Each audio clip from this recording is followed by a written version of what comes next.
And welcome to First Parish in Cambridge Unitarian Universalist. I'm Fred Small, Senior Minister, and it is so fitting that we are here tonight for a conversation about climate and capitalism here in a church, because climate is a justice issue, which means it's a moral issue, which means it's a religious issue. And that's why some 14 months ago, First Parish in Cambridge, this congregation voted unanimously to divest from fossil fuels.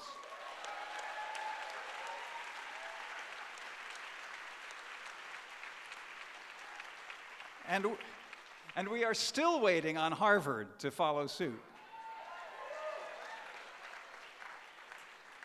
Then last June, the Unitarian Universalist Association voted overwhelmingly to divest from fossil fuels.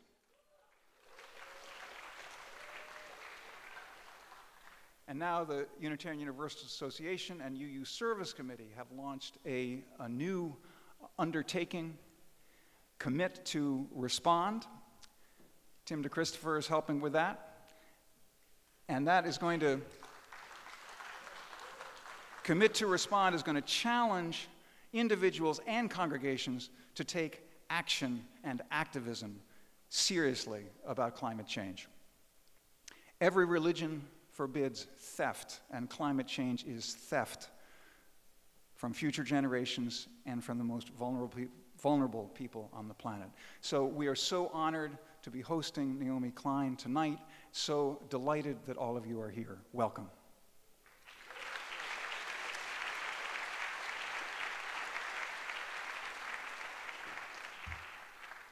Thank you very much, Reverend Small. Good evening and welcome to Cambridge Forum. Before the program actually begins, I have a few announcements to make. First, if you want to receive information about Cambridge Forum's future events, please write your name on the list, which you probably saw on the way in. Probably didn't pay much attention to it, but there's a list you can sign up for and get announcements of future events.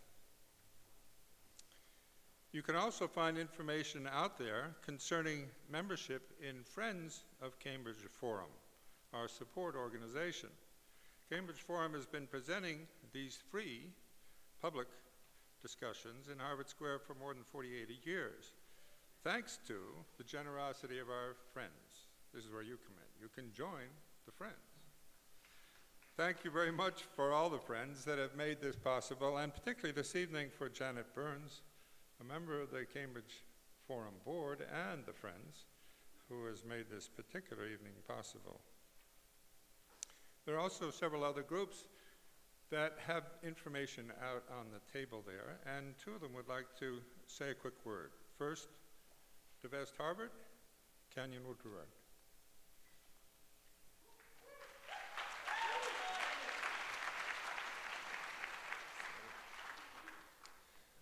Just want to say a big thank you to Naomi and to the Cambridge Forum for having me to speak really briefly tonight.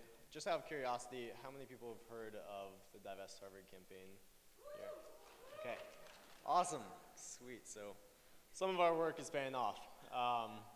As you just heard from Reverend Fred Smalls, and if you turn around and take a look up there at that banner, we are in the presence of divestment, having seen the First Parish take that first leadership step, but just across the road right here at Cambridge, we are facing some pretty entrenched interests and really going up against a big wall that is going to take some serious movement to push down and actually get Harvard to divest from fossil fuels. And we launched our student campaign in 2012 and have been laying on the pressure for the last couple of years.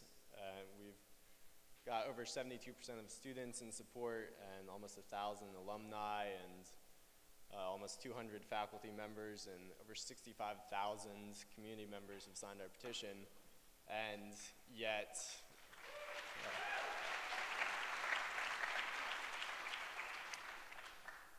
but despite all of that, President Faust hasn't even agreed to an open meeting with us to discuss divestment.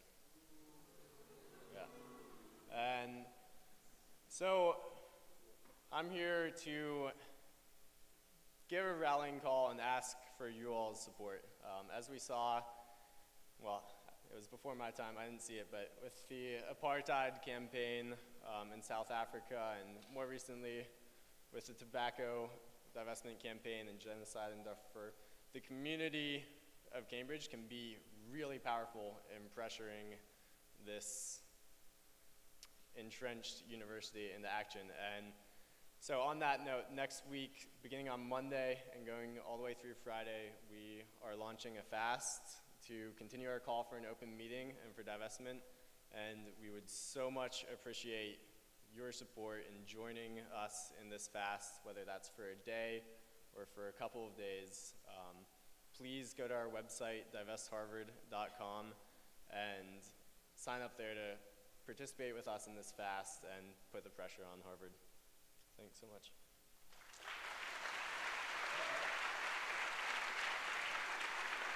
Thank you, Cameron. And now, Marla Markham from Better Future Project.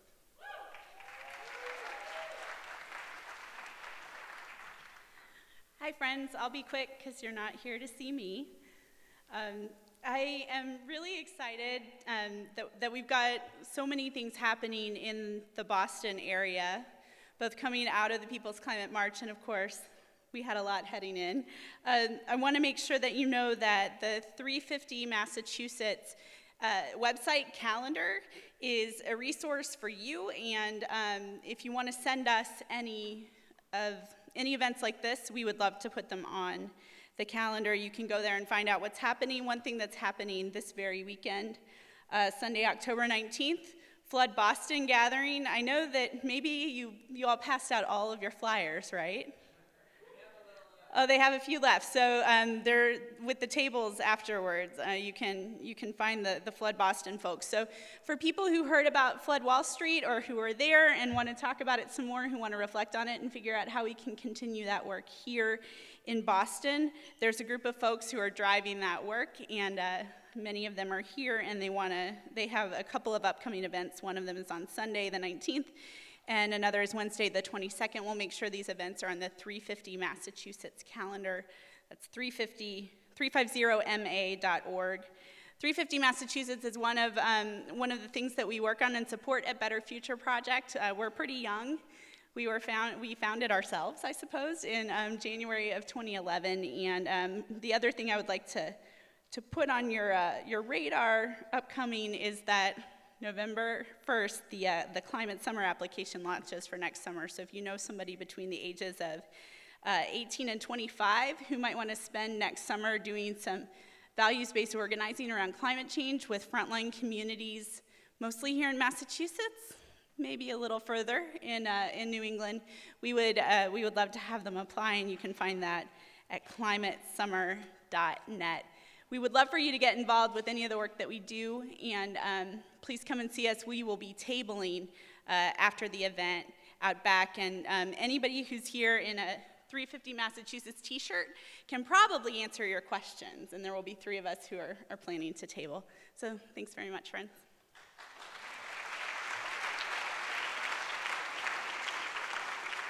Okay, thank you, Marla. Check out their websites and their residual literature on the table on the way out.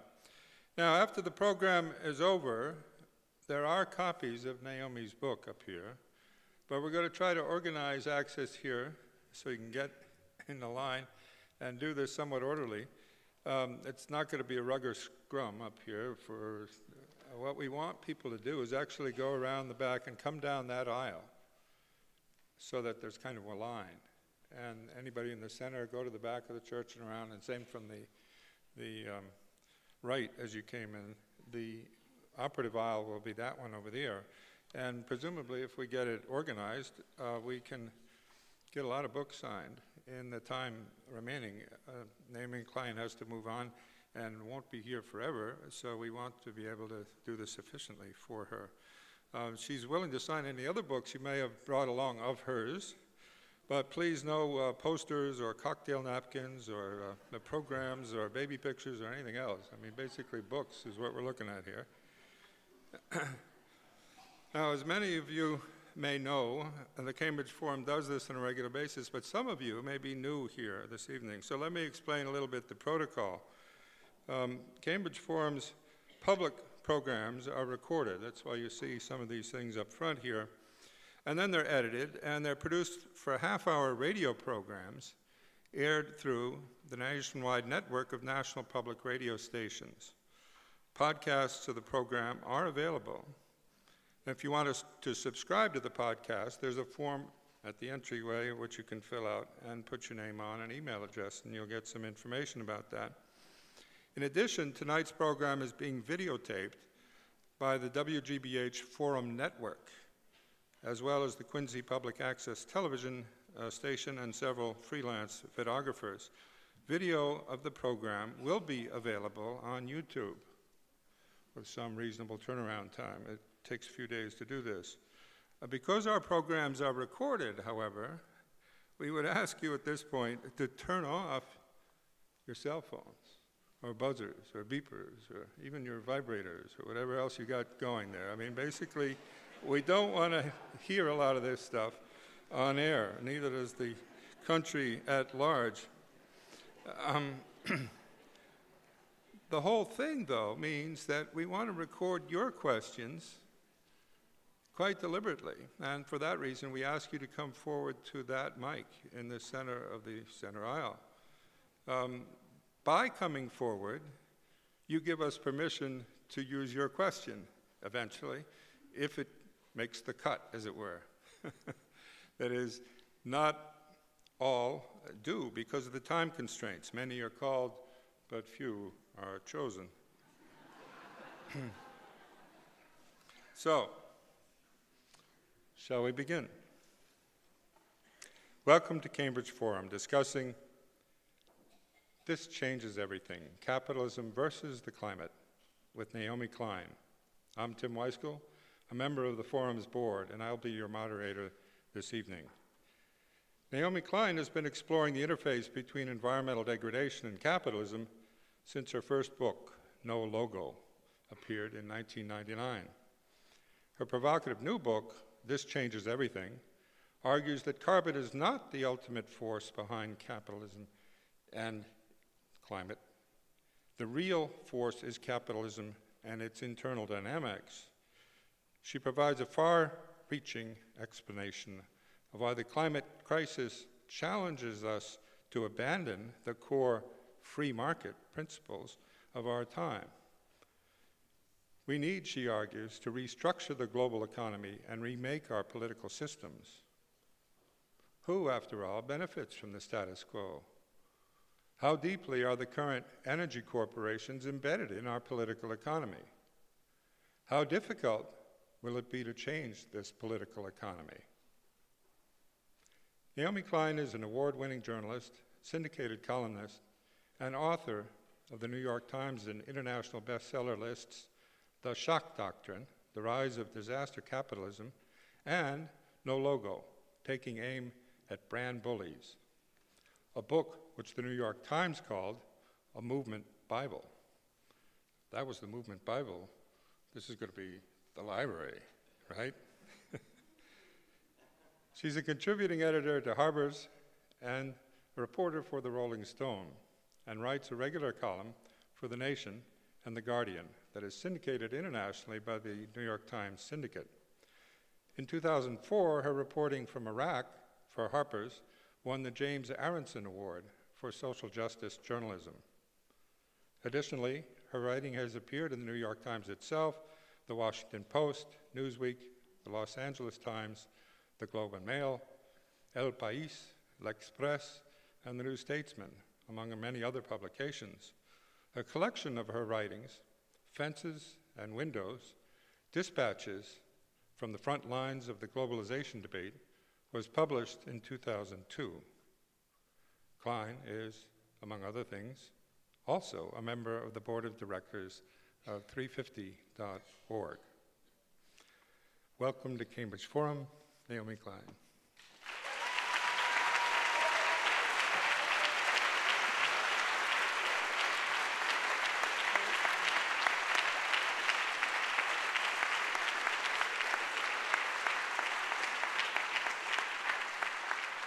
Hi, everybody. Thank you so much, Tim, for that wonderful introduction, and Fred Small for hosting us here at the church, and for those speakers who gave you an opportunity to connect with vibrant local campaigns. We usually save that for last, but I think it's great to have it up front, and we'll pick it up later. So the book is called This Changes Everything because I feel like it's really important when choosing a book title for the title to be a good place to start the conversation. And I think it's a good place to start the conversation when we're talking about climate in 2014 because there are no non-radical options left on the table when it comes to climate change. This is what we need. And by that I mean that if we stay on the road we're on, and this road is often described as business as usual, then our leading climate scientists, as well as some of our most establishment institutions like the World Bank, tell us that we will go directly to a world of 4 to 6 degrees warming above pre-industrial levels. That's Celsius. That's very warm indeed. Now, under this scenario, everything changes about our physical world. That is a world unrecognizable from our own. The climate models break down. Our leading climate scientists tell us they don't really know what a 4-degree world would look like, let alone a 6-degree world. But we do know that we're talking about island nations disappearing under the waves, that we're talking about major cities in danger. We're talking about massive crop failure on the scale of around 60% at 4 degrees, possibly much worse. So if we stay on this road, everything changes about our physical world, and all we have to do to arrive there is nothing. We just have to keep on keeping on. No additional change required. Now, some look at these scenarios and propose radical interventions in our climate systems, engineering responses, sometimes called geoengineering, in order to prevent those catastrophic outcomes. So, for instance, spraying sulfur into the stratosphere to reflect the sun's rays back to space, or fertilizing the oceans. Now, this is also pretty radical stuff. But in certain circles, this is considered more serious, more realistic than putting up solar panels for some reason. Now, these are not our only options. It's not too late to have a good shot of preventing either those radical physical changes or those radical engineering changes, but those also involve radical changes, at least by current political standards, changes to our economic and political systems, and the underlying pro-corporate so-called free market ideology that still holds our elites in its thrall. Because that ideology has everything to do with why we have failed and continue to fail to rise to this civilizational challenge. So the argument I make in the book is that there are a lot of theories that try to explain this failure to respond. We have known now for several decades, at least we lost all plausible deniability, and yet emissions have increased since our governments started negotiating to decrease them by 61%. So all kinds of theories have been floated about why this is. Sometimes human nature is blamed, sometimes the United Nations is blamed, and how difficult it is for so many governments to come to agreement. And there's truth in all of these theories, but I don't think any of them adequately explain this failure. And the argument I make is that what we often fail to talk about is something very simple, which is catastrophically bad timing.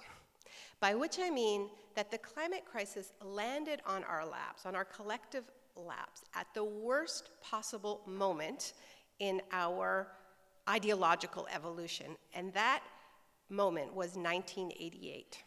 That was the year that James Hansen testified on Capitol Hill that he now could say with a high degree of certainty that there was a connection between greenhouse gas emissions and warming. That was the year that the editors of Time magazine, when it came to choosing their man of the year, it was still a man at that time, decided to put planet Earth on the cover. Planet of the year, our planet in peril.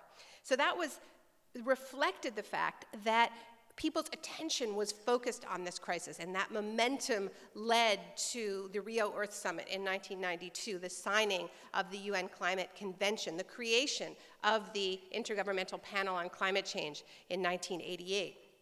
So, what else was going on in this time period? And this is what I look at.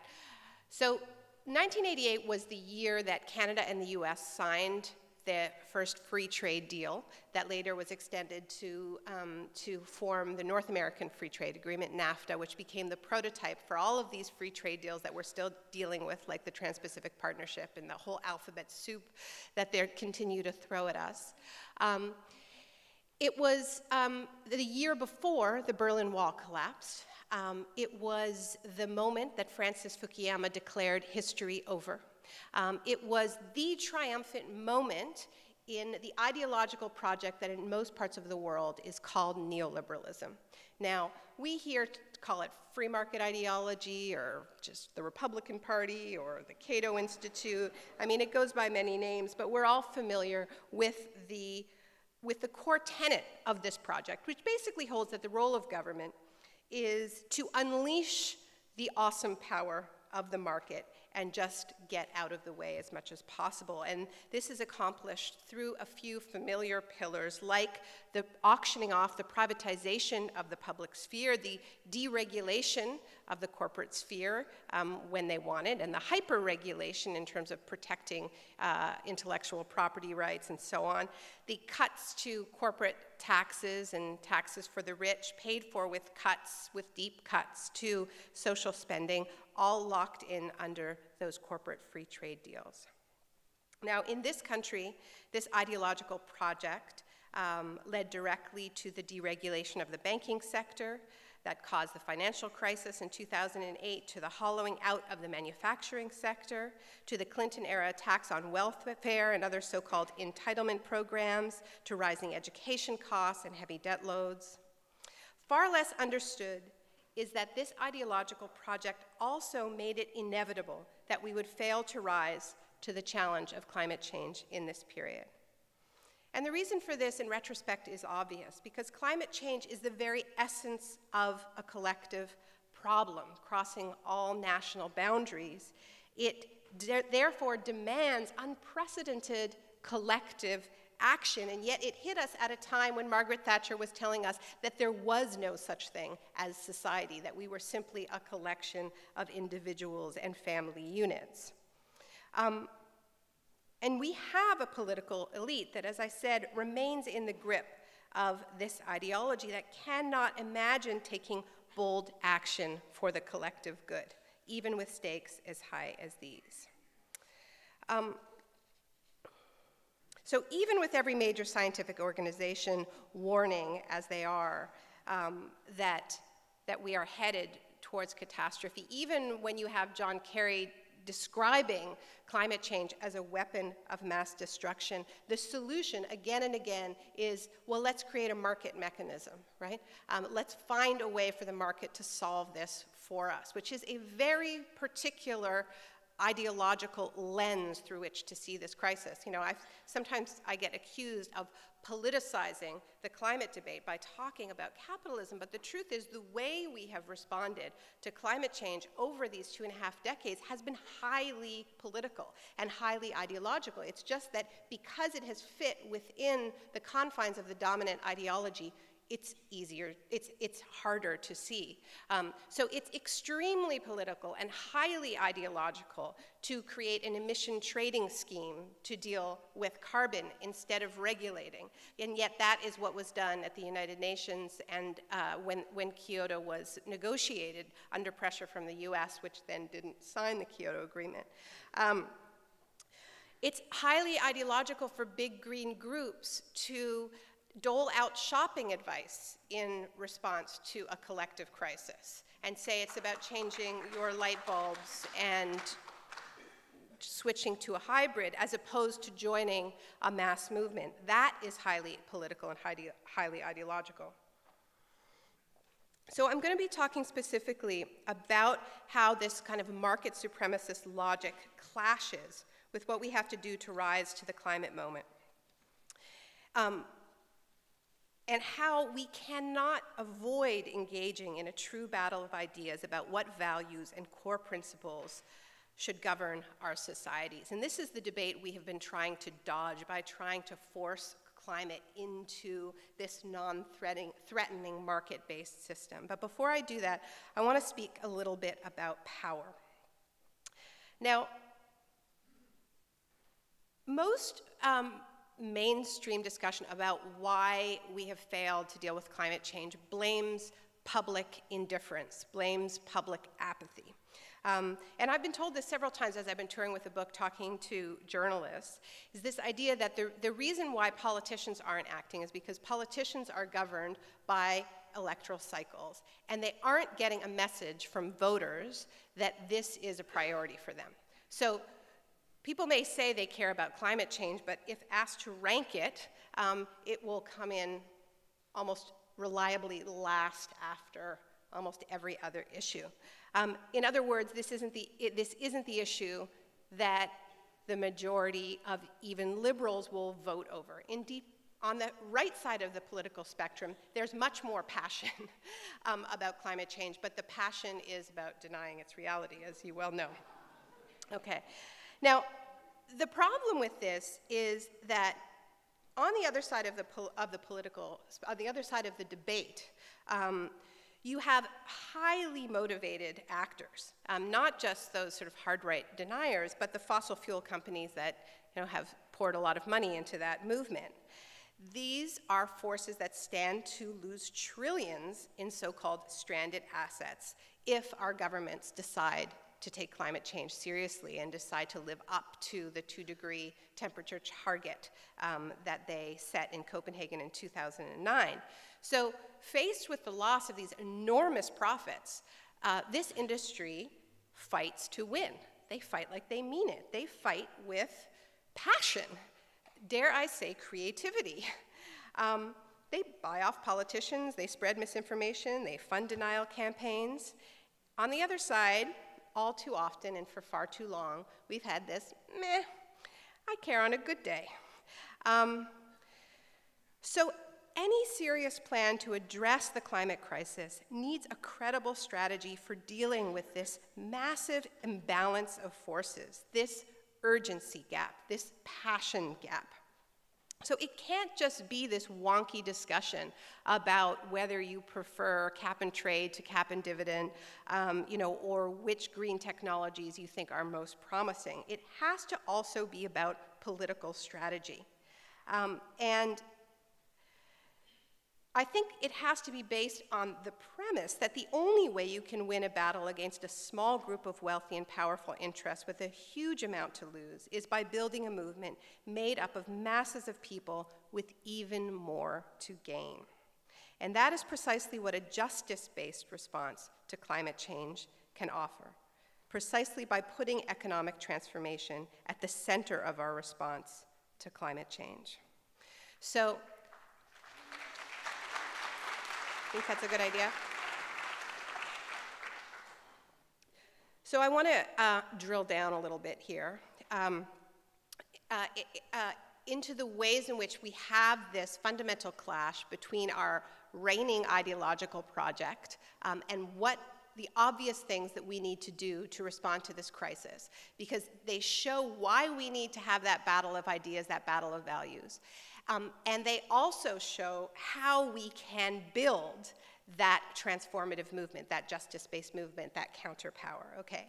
So, the most obvious way that responding to climate change clashes with this project is austerity, right? We live in a time when our governments are constantly cutting back.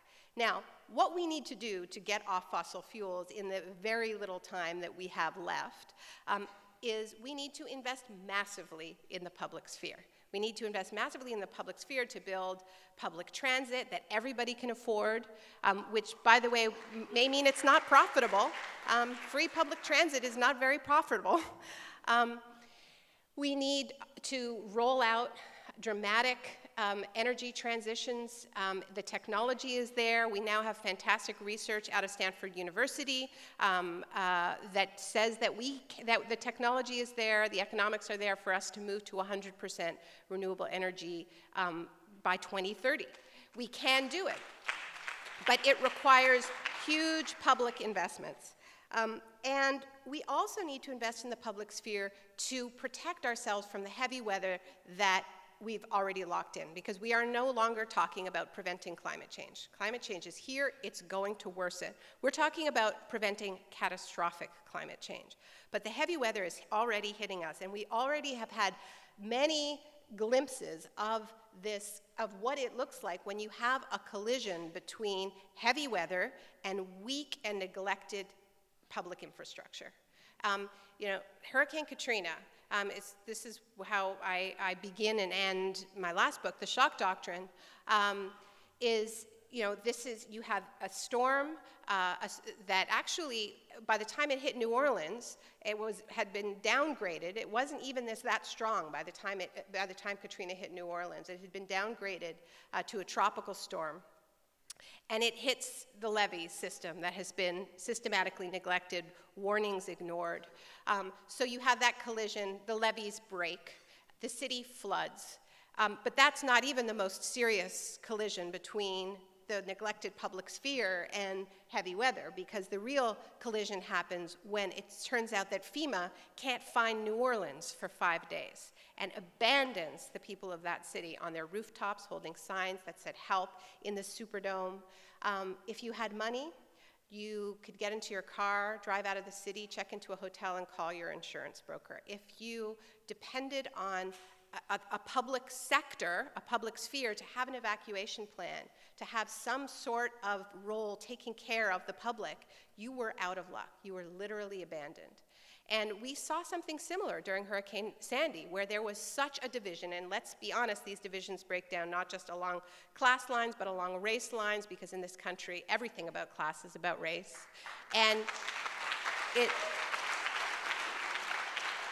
you had this huge divide between people with resources and people in New York and people who were in public housing and depended on the state and were living in public housing projects that had been neglected for decades, and they were abandoned once again in darkened multi-story housing projects for, in some cases, weeks. So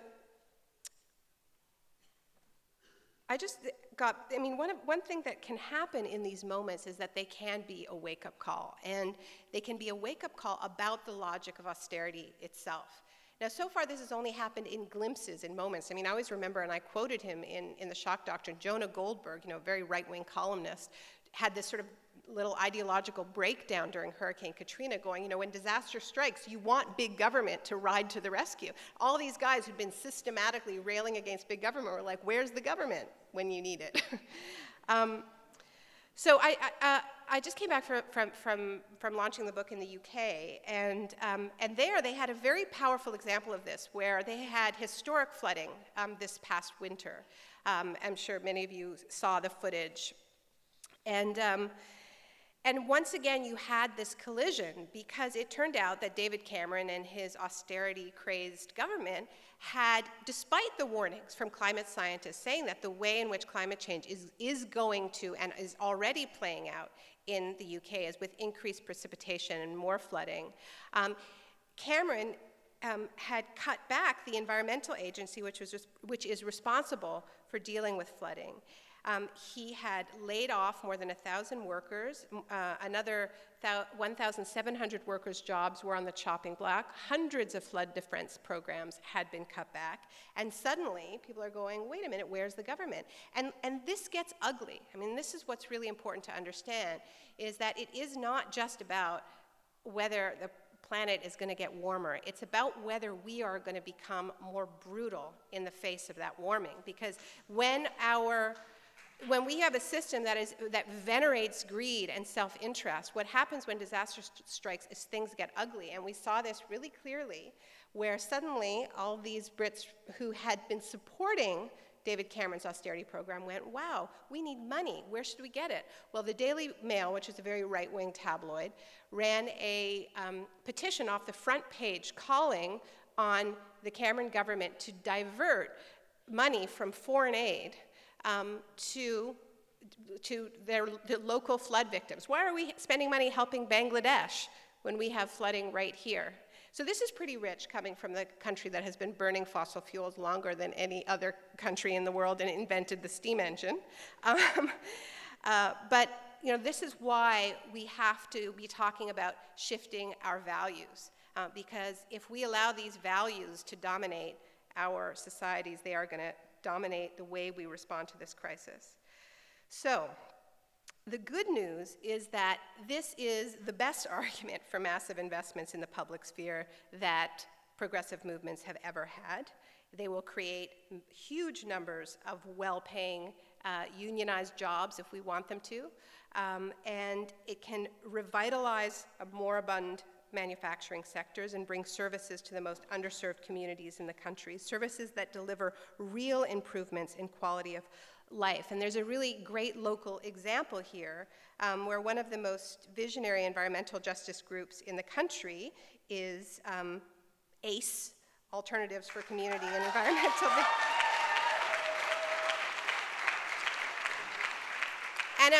And among other fantastic things that ACE is doing is they're fighting for affordable transit, particularly for young people,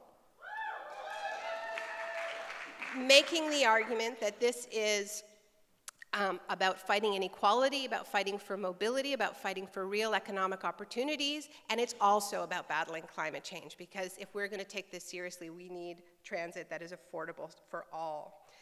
So, when you lay out these types of plans, the answer is always the same. We're broke. We can't afford it. Nice idea, but we can't do it, right? And we're always broke, but we are particularly broke because we bailed out the banks, bailed them out on the familiar model of privatized profits and socialized losses. And because this was done on such a spectacular scale, there is simply no way to do the same thing for fossil fuel and big agribusiness companies that are at the heart of the climate crisis. We cannot let them pocket their huge profits while taking on the burden of cleaning up their messes, which is exactly what we're being asked to do. So the response to this crisis, unlike the last one, the economic one, must be guided by justice, and that means polluter pays. So there's all kinds of methods that we can get the polluter to pay, and by polluter I don't just mean the fossil fuel companies, I mean all of us super consumers out there that are using up more atmospheric space than we should be. And so this ranges from everything from increasing royalties at the point of extraction to luxury taxes to taxing financial transaction, up into and including nationalizing these companies if they don't cooperate.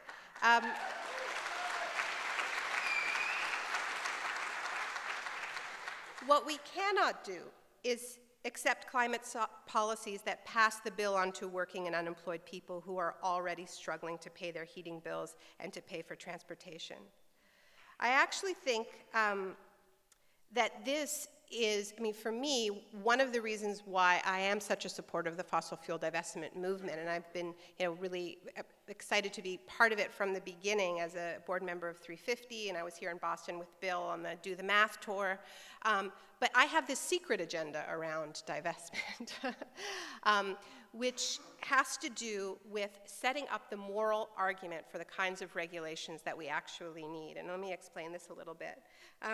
Now, We just heard from the very inspiring divestment movement at Harvard. There have been a slew of recent victories. While I was in the UK, they got some fantastic news, which is that Glasgow University voted to become the first university in Europe to divest from fossil fuels. And then we had the rather stunning news right on the eve of the UN Climate Summit when the Rockefeller family, names synonymous with oil, announced that part of their family was going to divest its family fortune from fossil fuels, and in particular their foundation, the Rockefeller Brothers Foundation. So the connection with the polluter pays is that every time a new institution decides to divest, indeed every time that the divestment argument is publicly made, anytime anybody says these are immoral profits, it reinforces the idea that fossil fuel profits are illegitimate. As Bill says, these are rogue industries. And it is this illegitimacy that is key to establishing the polluter pays principle that eventually forced the tobacco companies to help foot the bill for helping people to quit smoking. So the Rockefeller is actually a really important example, beyond just that it's sort of like, hi, Harvard, if the Rockefellers can divest, I think you can. But beyond that, when Valerie Rockefeller Wayne, who sort of was one of the family members who was making the argument publicly, when she explained why her family had taken this historic decision, what she said was, this is a quote, "Because our wealth was made in oil, we are under greater moral obligation to use that wealth to stop climate change." Those are her words. And that, in a nutshell, is the rationale behind polluter pays. It used to be a guiding principle of environmental law. I mean, it was the guiding principle of the Superfund Act in 1980 that systematically taxed toxic industries to pay for remediation and so on. And it has been eroded steadily ever since. But it holds that when commercial activity creates hefty public health and environmental damage, the polluter must shoulder a significant share of the cost of repair. But this can't stop with individuals and foundations, nor can it be enforced voluntarily.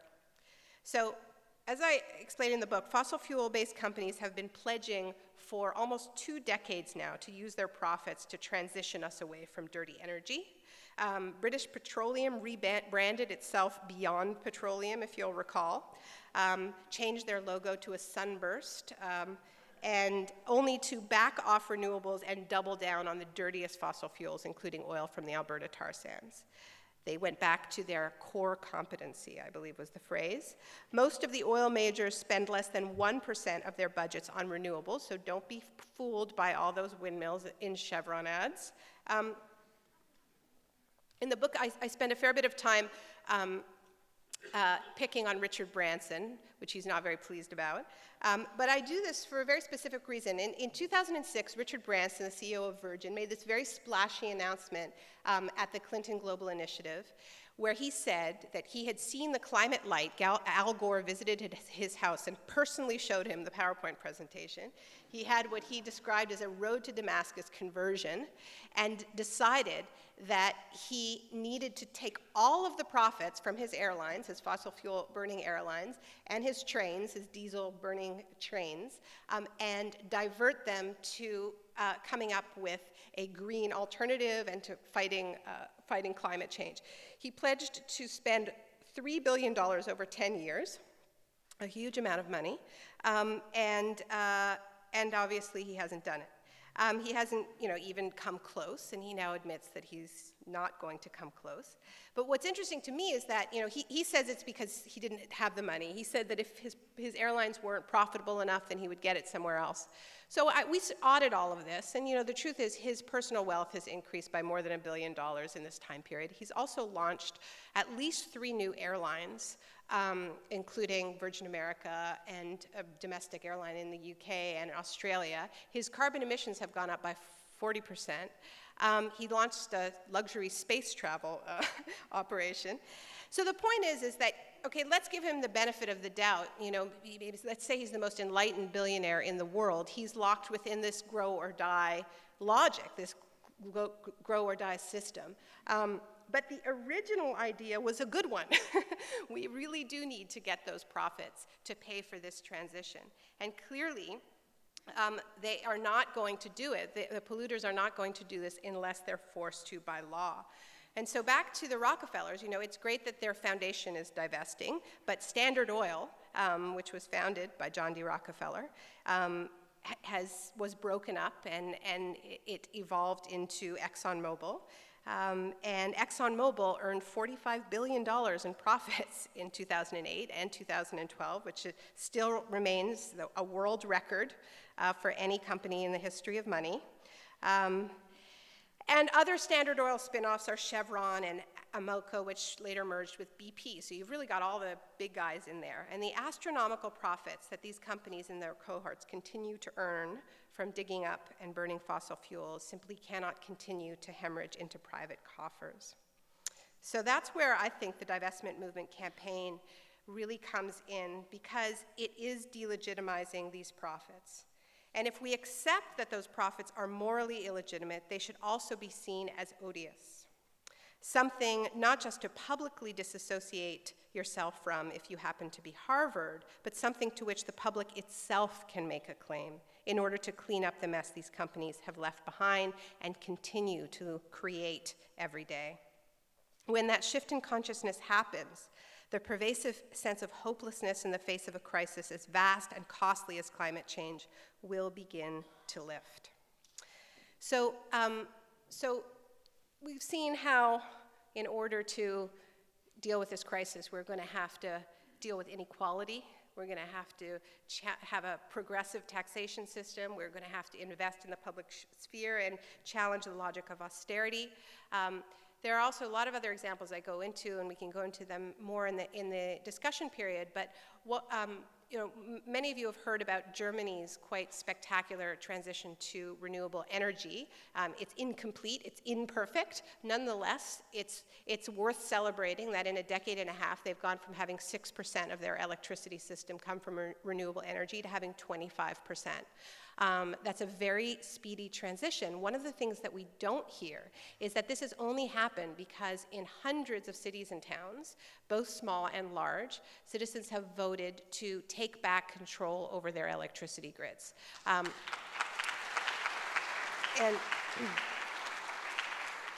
And this is sometimes called remunicipalization. Essentially, it's reversing the privatizations that took place, many of them in the 1990s, when it was so fashionable for governments to sell off their public assets. And this is starting to happen in North America. Boulder has had a couple of successful referendums to take back control over their electricity grid as well.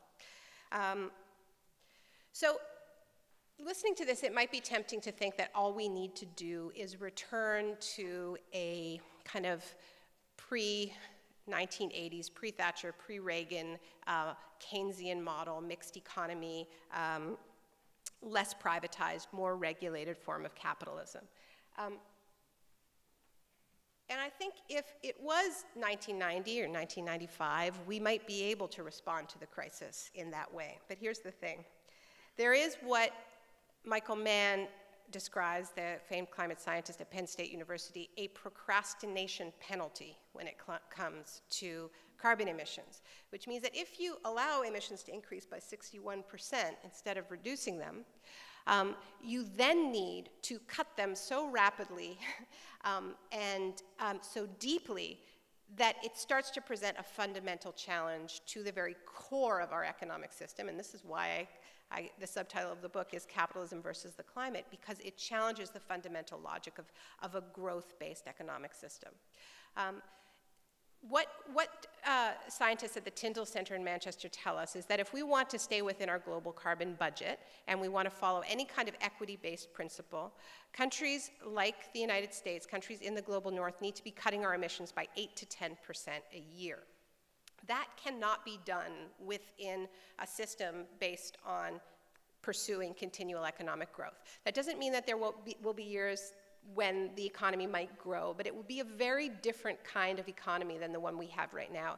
It has to be a strategic economy, a deliberate economy, an economy where we decide which parts are going to grow and which parts are going to contract. Obviously, there are parts of our economy that must grow as we roll out this renewable energy transition. And there are parts of our economy that are already low carbon, like we need more doctors, we need more teachers, we need more artists. These are all low carbon professions already. But we do need to contract the parts of our economy that are based on exhausting finite resources and mindless consumption. And this is where I think we start talking about something much deeper than really just a conflict with unfettered capitalism. We really are talking about a civilizational shift away from an extractivist mentality, a new paradigm, or an old paradigm, more accurately, where we no longer relate to the earth as conquerors. We no longer have an energy system built on sacrifice zones.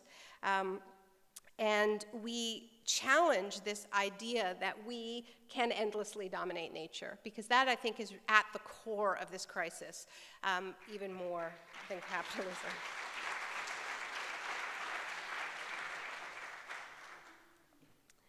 And this is, this relates deeply to fossil fuels, because the promise of fossil fuels was that always that they would liberate us from nature, from having to think about where we live and the particulars of our geography. Emerson, who spoke in this room, I'm told, described coal as a portable climate. And that was always the promise. And the industrialists that embraced that first commercial steam engine, they liked it because it meant that they no longer had to build their factories next to rivers where there were waterfalls and rapids. They could build them in cities like Manchester where there was a surplus of labor, and they could have more control over their workers. And the allure of the steamship was that it would go whenever. They were no longer at the mercy of the winds, right? But as they say, Mother Nature bats last.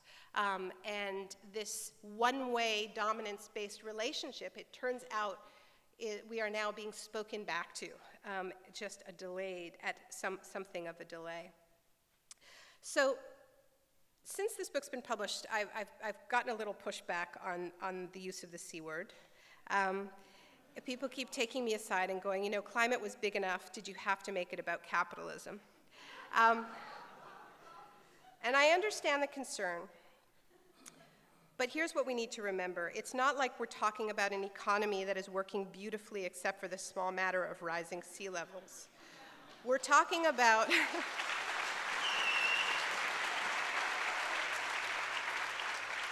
we're talking about allowing sea levels to rise in the name of protecting an economic system that is failing the vast majority of people on this planet with or without climate change.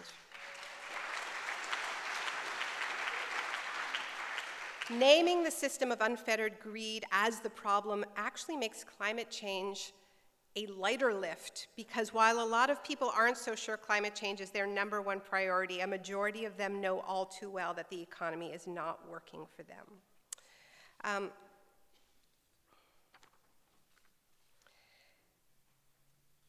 just going to skip ahead a little bit. This is big, it is true. But the thing about a crisis this big, this all-encompassing, is that it changes everything.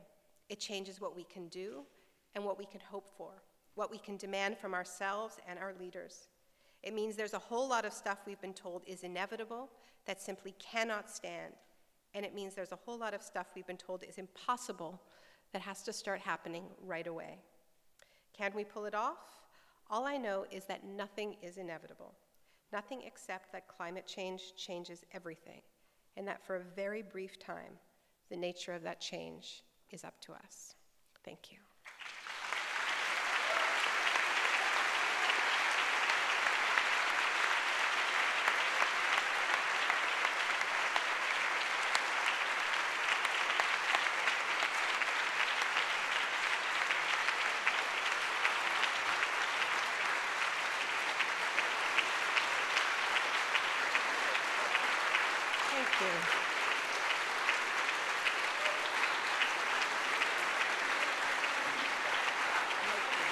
You are joining us at Cambridge Forum, listening to Naomi Klein discussing her book, This Changes Everything, Capitalism and the Climate. Those of you who have questions can start lining up at the center microphone, and I'll ask perhaps the first one. Much of your book may be leaving some people despondent. On the other hand, there's a lot that's optimistic within the book. And in particular, you highlight the tension between the old Greens and almost a generational divide with new Greens, as it were, and have a very powerful section on Blockadia. Can you explain to us a bit why you draw sort of inspiration from Blockadia? Yeah, so the term Blockadia comes from the movement against the Keystone XL pipeline and the direct action against the southern leg, which has been built. I think it's just a great term, and I sort of took it and ran with it as the ethos of this new wave of climate action, which knows who its enemy is and is going after the fossil fuel companies directly. I think Blockadia is really the flip side in many ways of the carbon boom that we find ourselves in, where it's not just that we're continuing with business as usual, it's that the fossil fuel companies are doubling down on some of the dirtiest and highest risks forms of fossil fuels, and they've really set off a movement. And I think it's a couple of reasons, but these new extraction methods, right, like fracking, like tar sands, they have a larger footprint than their predecessors. They require a lot more land, and they encroach into a lot more territory. And this movement, and I think we saw a large part of what happened in New York City during the climate march was Blockadia come to life, as well as many other parts of this movement. But it is the flip side of the carbon boom in the sense of that this is the anti-fracking movement, this is the movement against the Keystone XL pipeline. It's an indigenous-led movement in many parts of the world. Certainly in my country, it's very much indigenous-led because it's First Nations people who live downstream from the Alberta tar sands and are feeling the effects of that toxic industry in their bodies and cancer clusters. I'm seeing the animals that they rely on becoming very sick and disappearing. So they first raised the alarm about the tar sands, and we've really joined their movement. And so it was really moving to me and really important, I think, that the march in New York was led by Indigenous people, including Indigenous people from the tar sands region. Thank you very much. You are joining us at Cambridge Forum, listening to Naomi Klein discussing her book, This Changes Everything, Capitalism versus the Climate. The floor is now open for public questions. Hi, Naomi. Thank you for speaking. My name is Roger Shamel of the Global Warming Education Network. I've been following Bill McKibben since he marched across Vermont 7 years ago. But I have a foot on the other side, being a graduate of the West Point of capitalism across the river in Harvard Business School. And so the question is, if capitalism has done so much for the world in terms of building up America and producing an opportunity for people to have jobs and develop wealth, is it capitalism itself that's at fault, or is it because of the way we're practicing it, where we're not doing the accounting correctly by not taking into account the externalities? And could we, with some help from government perhaps, take those externalities into account and allow capitalism to continue to do good in terms of helping us solve this problem? All right, be nice, everybody. This is a church. I'm sorry Behave for the yourselves. I think we're going to take a few at a time, right? Yes, why don't we take 2 or 3 questions, and she can answer them very quickly then, in machine gun style, I'm sure. Second question. My question is actually somewhat related. So I just want to thank you so much for coming. I read your book. I loved it. I found it inspiring and informative. So in your book and in your speech, you talked a lot about how we need this radical revamping of our economic system in order to successfully respond to the climate crisis, along with the economic crisis. And you discussed the need, particularly for more localized and democratically integrated economies, as well as global economic planning. You even talk about nationalizing the big energy companies, as well as redistribution of wealth on a global scale. And a lot of these are, I find, to be key aspects of a socialist economy. And yet you don't really compare or correlate the program you put forward with socialism, apart from distinguishing it from authoritarian socialism, which you rightfully say would lead to centralism. So I'm just curious why you shy away from discussing socialism as a viable alternative. Good. Thank you. Let's have a third question, and then she'll be able to respond. Hi, Naomi. This is Eleanor Duckworth, Muriel's daughter. Muriel Duckworth's daughter. Oh. You have a little maxim that I've read, capitalism is stupid. And the last couple of years of her life, her little maxim was, war is stupid.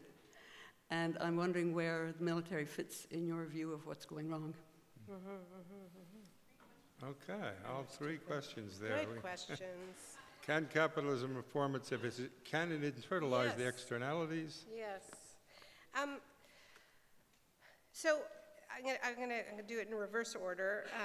Eleanor's question about war. I mean, this is, in thinking about how, what excites me is the potential for climate to connect the dots between so many different issues. And we know that the Pentagon is the single biggest customer for fossil fuels, and often they burn fossil fuels in order to get at more fossil fuels and protect pipelines. And we know that oil is, the often the root cause of so many conflicts. And so it's intimately connected. It's intimately connected, and also when we think about where we're going to get the money for this transformation, we cannot avoid talking about military budgets. So I think it's a natural connection. It's one that I talk about in the book, but probably not enough. It could have been in a whole chapter. Some people, in the climate movement get all excited when, like, the Pentagon acknowledges that climate change is real and, puts out a report, as they did this week, saying, climate change is a security risk. That just scares me, because I don't think the way they would respond is in any way anything that we would want to, be part of our movement. And I think that we have a system that will respond to climate crisis and increased migration by building fortress borders, as we already are. And this is what's being signaled. And the fact that they're gaming it and planning for it is something that we should be very, very worried about. The capitalism is stupid point is a point I was making in an interview, that we have had all these reports come out, and I think this relates in some ways to the first question of, can capitalism be reformed? There's been a bunch of sort of blue ribbon reports that have come out about how we can respond to climate change, and it'll be great for the economy, it'll be great for growth, it won't hurt a bit, it's all win-win. And the truth is that we have an economic system that does not think strategically in that way.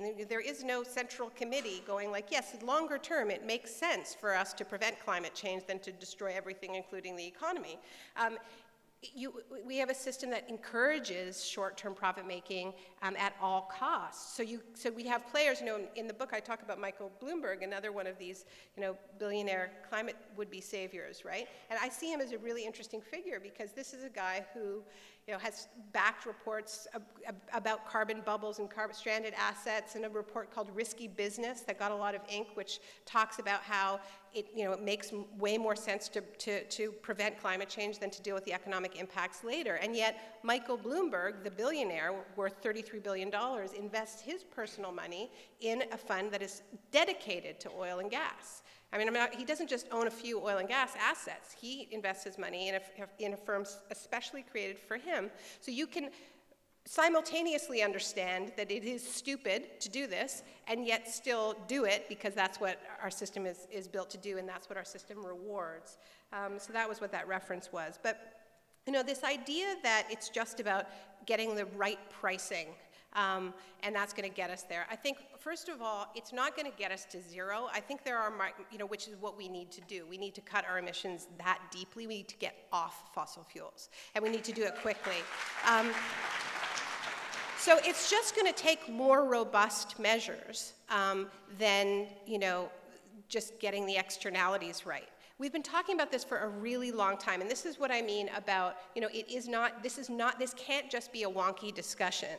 We're having a bit of a Groundhog Day about this. Many books have been written about this over decades, and nothing is changing. It's simply too profitable to have the status quo.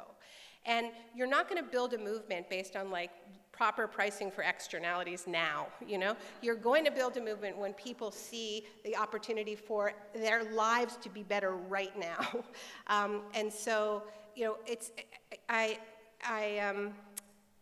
so that's my answer on the externalities question. And what we call this system is a complicated one, right? I mean, in the book, I say that the best examples that we have are the social democracies on the Scandinavian model in terms of which states have embraced the most visionary climate policies, right? I mean, Denmark, 40% renewables, much of it wind since the 1980s, right? I mean, you look at Stockholm and the incredible, reliance on public transit, on bikes.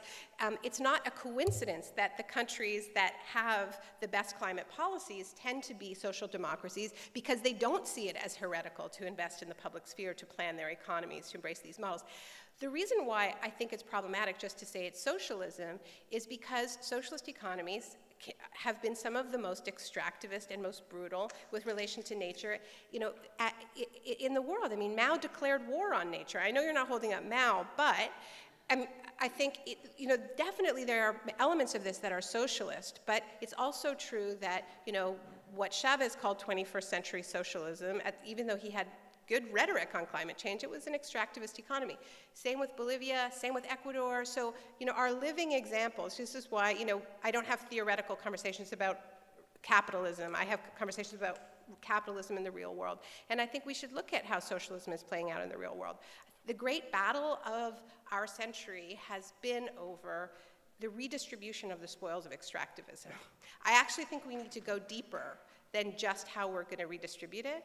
And so, yes, it's going to have socialist elements to it, but I think it's beyond that. And it's something that we haven't actually tried yet. So, yeah. Very good.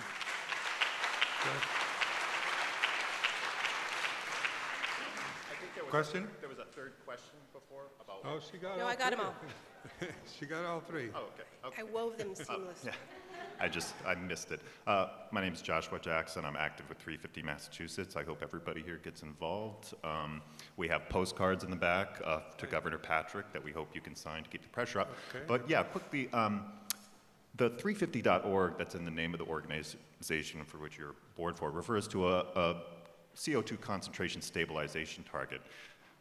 Here in Massachusetts, our mitigation targets, if they were to be paired with that 350 global parts per million stabilization, if we were to take the carbon budget for that, our carbon budget for the state would be exhausted already. So obviously our state's climate policy is inadequate if we want to have a climate stable future. That being said, it's a great fear of mine that while 350.org and you, thank God, people like you and Bill McKibben who are talking about the forest, while so many big greens are talking about the trees while the forest is being deforested, while you're presenting that big picture, I'm afraid when you call in the book when you say only a mass movement can save us, and that we need to break the rules, you actually point to social movements in the past, like the labor movement, the anti-colonial struggle movements, that historically were not characterized by what I would call necessarily a peasant model of social change, which is you get 300,000 people together in New York City on a Sunday afternoon. And Did you say pleasant or peasant? Peasant. Okay. And I was at the march. Yeah. I totally support the march, Yeah. Just as I totally supported Occupy. But the point is, to make the kind of fundamental social changes that you and so many of us know we need, I really do think it requires a commitment to a kind of political organization. I'm saying this as an anarchist, by the way. It happens. Yeah. A commitment to a kind of political organization that the American left has really dismissed over the last 30 or 40 years.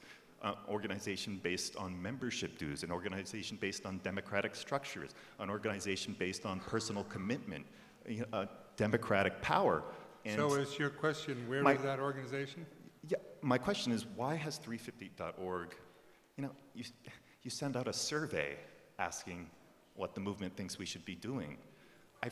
I feel like the movement itself in an organization collectively should be deciding. To include other questions as well? Yeah. Thanks. I think we got the question there, sir. Okay, hi. I'm Cole Harrison with Mass Peace Action. You made the point that the current economic system is not working for many people. And among those people are the people in the developing world.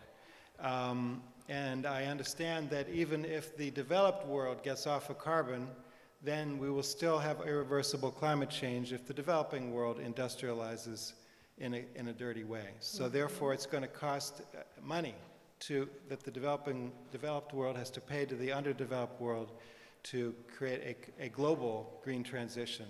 How is this going to come about? Very good. Third question. Hi, Naomi. My name is Wes Nickerson. I'm from the Green Rainbow Party of Massachusetts, the Massachusetts affiliate of the Green Party nationally and internationally.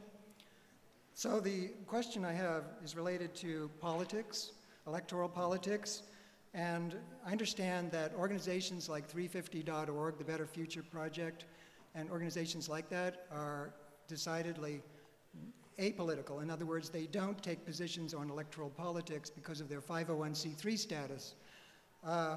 What I'm concerned about is the entrenchment of power and within the world, and both the Democratic Party and the Republican Party are controlled by elites in the world.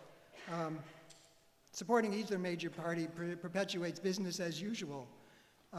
What we ended up with by voting for Obama is drill, baby, drill, even though it's called all of the above.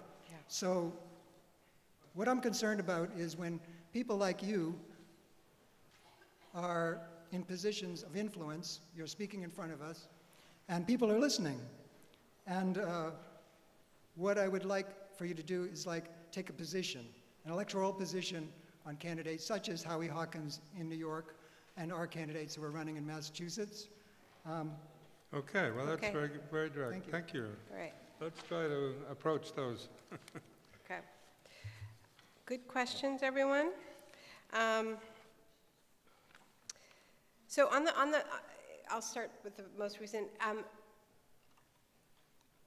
mean, here's the thing. I mean, there's people like me, I guess, who speak to rooms full of people, and then there's 350, these are different issues. I'm on the board of 350. I have some influence on the board, but I don't represent the organization in that way. And 350 has gotten involved in some electoral campaigns. I'm actually quite uneasy about it, to be honest. I'm not sure it's the right way to go for the organization. But in terms of me as a sort of individual who does, write books and travel and speak to rooms full of people in cities that I don't live in, and in countries I don't live in, I live in Canada by choice, and I don't tell people who to vote for. I get involved in politics where I live. I get involved in politics in my city and in my country, and I meddle in all kinds of elections. But I don't live in the United States. And I think if there were a candidate for president who I felt really passionately about, a third-party candidate, I have in the past gotten involved. I certainly didn't support Obama in either election, so I plead Canadian, as I do sometimes, just to get out of these sticky situations. But I think it's a really important discussion to have. Obviously, I'm not dismissing it, and I think that the first question about democracy in our movements is absolutely critical. And this is way beyond 350. Okay, this is about this is about how you organize in the rubble of neoliberalism when the institutions that used to be the backbones of transformative social movements are hanging on by a thread. The labor movement is embattled. Our public institutions, our universities are struggling, particularly our public universities that used to provide that space as well. So it is a reconstruction project and a reimagination project. But I am deeply worried about the dynamic where we have, I thought that what happened in New York was amazing. It was an incredible day. But I have been very disturbed to see the way in which that, because we don't have a democratic movement and we don't have systems of accountability, we have networks of NGOs that are largely accountable to their funders, and their funders don't want these connections being made. There's been a discussion, okay, well, how do we capitalize on the momentum of the climate movement? And that all the people I talked to in that march were really interested in transformative change. I mean, you had people from some of the lowest income communities in New York talking about how their kids had asthma and their hope for climate jobs, and the next thing you know, it's like, well, how can we leverage this into cap and dividend? How can we leverage this into a narrow sort of price on carbon solution? And that's not what they were talking about. Tax and dividend, this is being portrayed as being the alternative to cap and trade. Tax and dividend it returns all the money to consumers and it is a consumer-based model, right? It is not a citizen-based model. It's not a progressive tax because it treats everybody equally, and it leaves nothing for public investment. But there are no lines of communication between the people on the street who built that pressure that then allows different NGOs to go in and negotiate and use their political access. And I think it's a crisis. It's a real crisis. And democratizing our movements is, I think, it's the most pressing discussion that needs to happen, in this country on, the left, the progressive movements. How we establish those networks of accountability. And so this is a problem that we have that has to do with having NGOs instead of movements, and and I say that with all love. I love 350, and I invest a lot of, I think it's a great NGO, but there are limits to that model. I agree with you, and so the question about the global carbon budget is a very, very good one. And I say in the book that what actually brought me to this issue was first hearing the argument for climate debt from Bolivia's trade negotiator, Angelica Navarro, and she laid out this vision for how, if we take climate change seriously, it could be the basis for a Marshall Plan for planet Earth. And for me, as somebody who comes out, I have not spent my life in the environmental movement. I've spent my life in the economic justice movement, the global economic justice movement. And the idea that in responding to climate change, we could heal wounds that date back to colonial pillage, to me, is a really inspiring prospect. And hearing this argument from Bolivia in particular, which is the most extracted country on Earth, this is sort of the basis of the open veins of Latin America that Eduardo Galeano wrote about, that the way we respond could transfer wealth, could transfer technology, that is what's exciting. So where do we get the money? I think this is in the same place that I talked about earlier. There are good proposals for a global financial transaction tax, to create a global green fund. But it is going to have to be justice-based, and it is going to mean higher taxes for the wealthier people in our countries, which probably includes most people in this room. Yes, you will have to pay higher taxes, and that will help fund this transition, not just in this country, but around the world.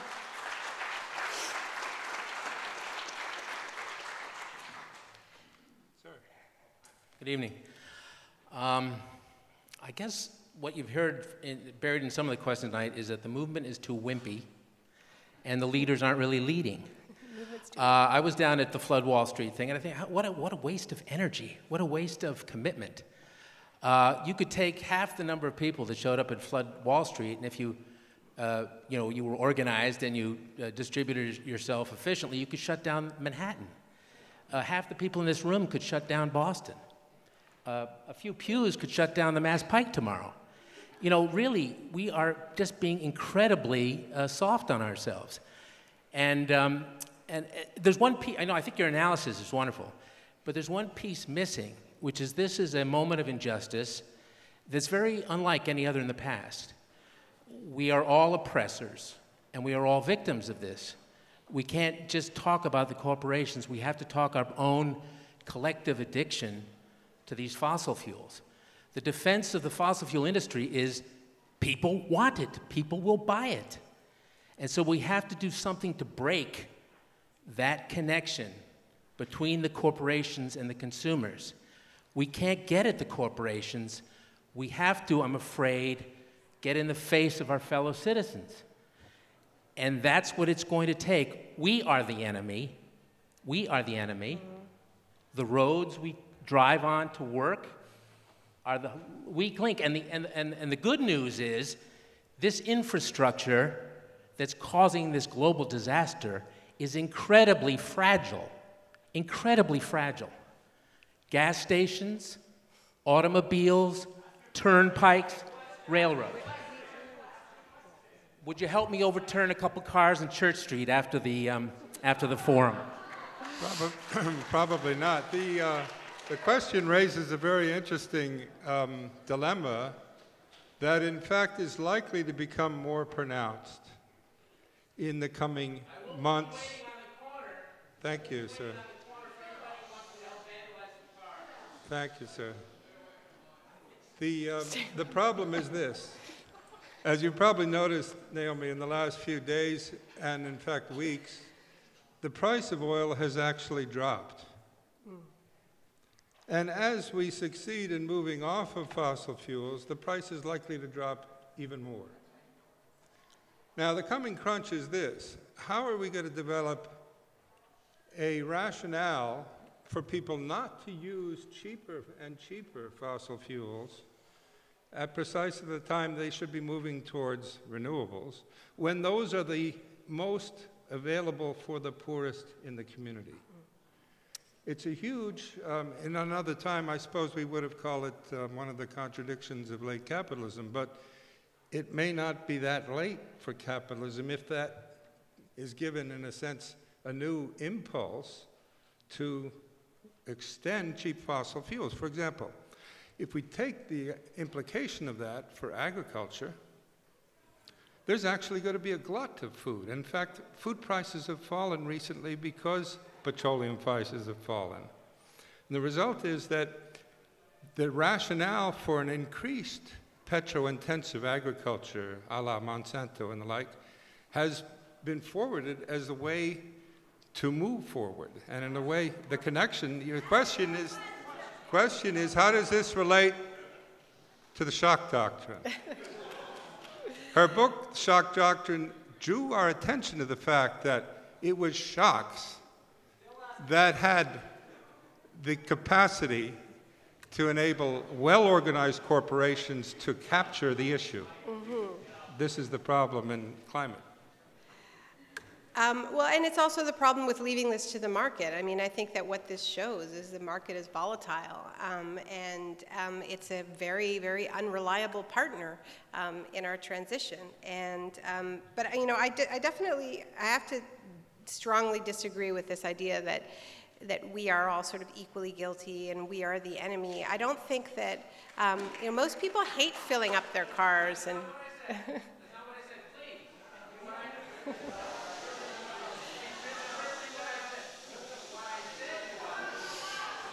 All right. Okay, you know what? I'm going to hear from a woman at the mic.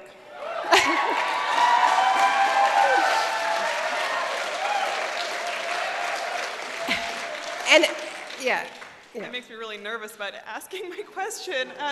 But it sort of piggybacks on what you were speaking about before in terms of the developed world and, quote, undeveloped.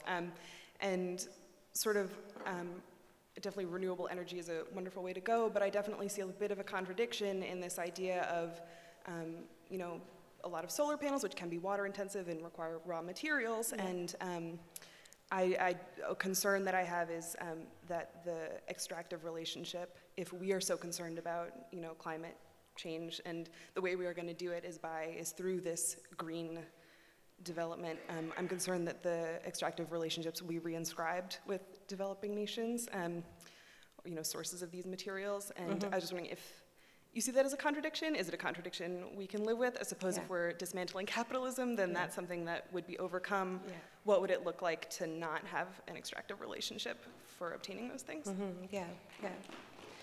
So good. Yeah. I mean, I think, I don't think we are not going to have a relationship to the earth that does not extract, that does not take a toll. But we need to have a regenerative relationship with nature that shifts the paradigm so that yes, we are taking, but we are also taking responsibility. We're also taking care. We're also protecting cycles of regeneration. And I think that does raise ownership structures really, really strongly, because you can certainly have extractive, renewable energy projects. You can have solar farms on indigenous land that doesn't create any jobs, that doesn't leave any, that doesn't leave the resources in those communities. So I think we need to definitely shift from just this idea that it's just a task of switching from dirty energy or coal to green energy, and it's like flipping a switch. It really is a shift in relationship to the earth and to each other. And this is what, what's exciting about Germany's transition, which I didn't go into in depth, is that they have, a well-designed national feed-in tariff program that has encouraged decentralization and, in particular, community ownership. So you have, for instance, 900 new energy cooperatives where the energy is owned collectively by the community. And this has been really important, too, in just getting the buy-in, because as you well know in Massachusetts, there can be a lot of resistance to renewable energy projects when the community doesn't feel consulted. And this sort of the whole kind of so-called NIMBYism, which is a phrase I hate, right? Because I with Wendell Berry, that we should all love our home place, and there's nothing wrong with taking care of your backyard as long as everybody else takes care of theirs.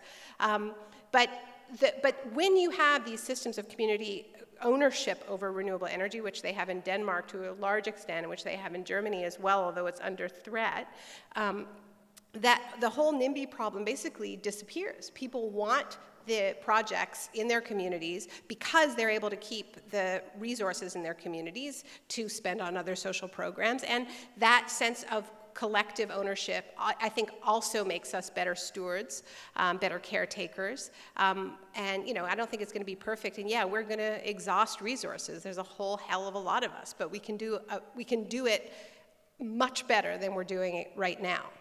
But everything has a cost. But I think sometimes we use that as a cop-out. Like, everything has a cost, nothing's perfect, so we may as well have an incredibly high-risk nuclear power plant, right? And I think there are different scales of risk. And I think, to quote Wendell again, that there is an appropriate scale for risk. And we need to be taking more appropriately scaled risks instead of upping the ante again and again. Thank you very much, Naomi Klein. We are going to have to move on. You've been joining us at Cambridge Forum, co-sponsored by the First Parish Church, Unitarian Universalist, the Lowell Institute, and the Friends of Cambridge Forum. For more information about this program, entitled "This Changes Everything, Capitalism versus the Climate," recorded on October 2014, and featuring Naomi Klein, please get in touch with us at cambridgeforum.org. I'm Tim Weiskell in Harvard Square. Thank you very much.